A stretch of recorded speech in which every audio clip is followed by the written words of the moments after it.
So you thought that was a dangerous and dirty play? No, I'm just Why? Yes. No. Why are you just kidding? No, I mean, we can start with that. I mean, like, you know, game 82. Yeah. That happens. I'm so upset you can tell us, like, kind of what you thought of the play. I thought it was a cheap, dirty play. It was very dangerous. And I don't feel like, you know, there's room in the game of basketball for that. You know, I mean, thank God that, you know, I'm able to sit here today and I'm sitting here talking to you guys, because it could have been much worse. It could have been much worse than what it was, man. You know, when you shove a guy in the back like that, you know, there's a lot of things that can come from that, man. And I think that's almost like at the top of the list of like plays that you don't make on a basketball court in terms of how dangerous it could be. So yeah, you know, I was heated, and I didn't really know what happened because on my way down, I hit Wangan's leg, and then, you know, things got kind of blurry from me. When I stood back up, I saw guys, you know, saying like, "No, that's dirty," you know, that was a dirty play. So, you know, after I got back to the bench, I'm like, "Damn, did he push me? Like, what happened?" And I was like, "Yeah, he pushed. It was a dirty play," and I didn't really realize this, you know, how the severity of it until I saw the replay. I didn't see the replay until halftime. I went back in the locker room, so I was like, "Oh, okay, yeah, that was a dirty ass play." Sort of a picture with this season, Wayne, when you know there was so much optimism when guys got here. Beginning, there was a lot of star power, a lot of veterans, championship pedigree in the organization, and it never really felt like it ever really caught in any sort of way. How frustrating was it to be a part of that? That kind of knowing sort of what this team's goals were, but then seeing a product that was so far away from achieving it. It was very frustrating. It was very, very frustrating. It was also disappointing, just because I felt like, you know, we had some pieces that, you know, if it was put together the right way, if we found that cohesiveness, that togetherness on the floor, that could be very dangerous. And I just I feel like we never reached that layer, we never reached that level of continuity, you know, on either side of the ball, and never gelled and meshed. Wayne, for you specifically, how did the expectation line up with the reality of this season for you and your role and your opportunity to contribute? I think you were, you know, in most people's minds, penciled in as a starter if this team was at full health at the beginning of the year, and then you end up playing in only 43 games. Why do you think that was, and was that difficult?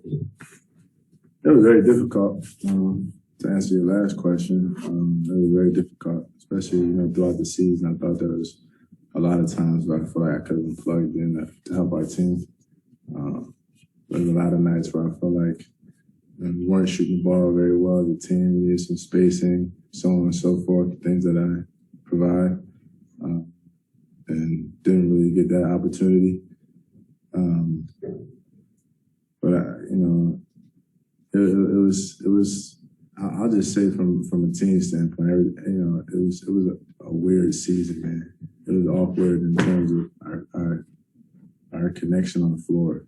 I don't think it ever was there. And I'm a guy who plays off of that. I'm a guy who plays off of connection and, you know, togetherness and ball movement. And like I said, I just don't feel like we ever reached that level. Yeah.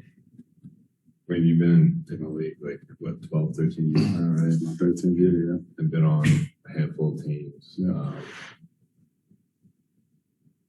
Anything unique to this organization, the amount of attention it gets, and the players that this year's team had, the amount of attention it got, that made it difficult to kind of separate yourselves from that weight of expectations, and just kind of go to work without that stuff floating around?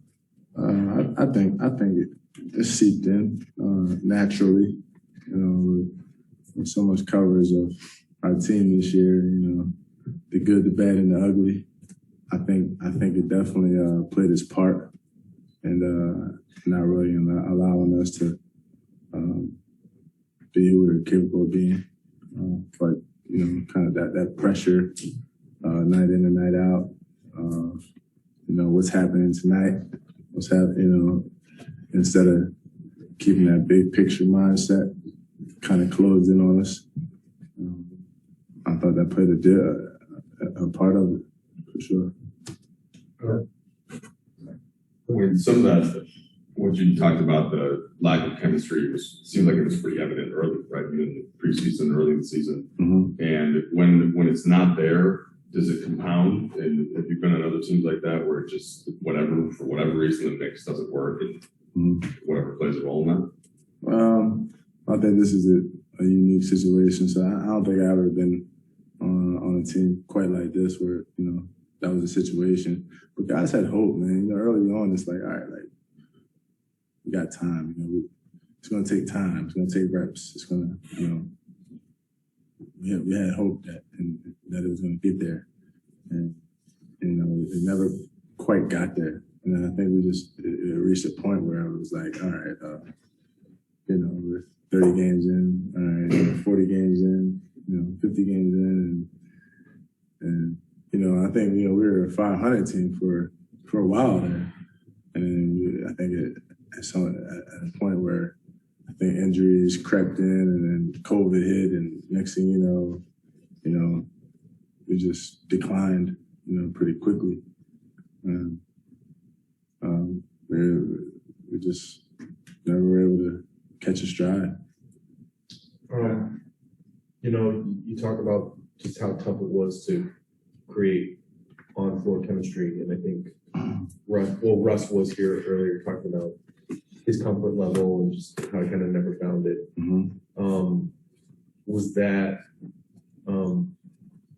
something that was just difficult to build around with such a key player, a high usage player, just not be able to find his groove for so much of the year? Yeah, I mean, you're talking about point guard of our team, right? That's usually the head of the snake. So, with him feeling like that, it was obviously evident.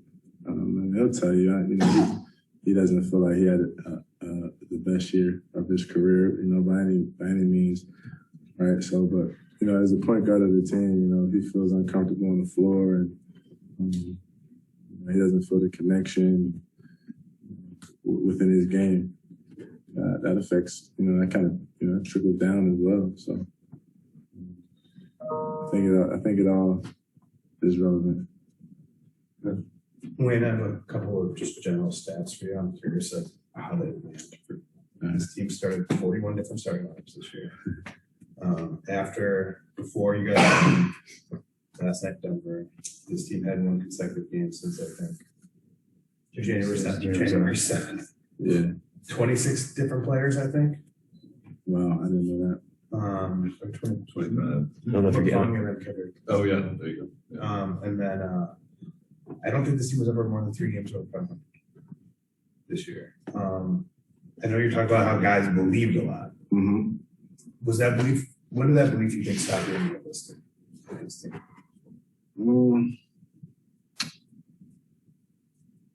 First of all, those stats are pretty eye-opening. But I don't have a date. I'm not exactly sure when. I think it was, you just kind of felt it, once COVID hit, and there's different guys being brought in, playing in front of guys that have been here, and, the mix and match of just throwing guys in there to see what stuck. I think that's when, I kind of felt the connection of the group leaving, for sure.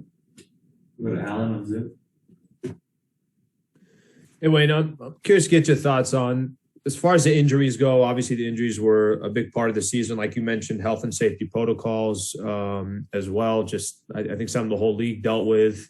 Mm-hmm. Are there other things that stand out to you, when you see 49 losses on the season. Are there other stuff aside from the injuries that, like I mentioned, they stand out in the big scope of things of why the season went the way it did?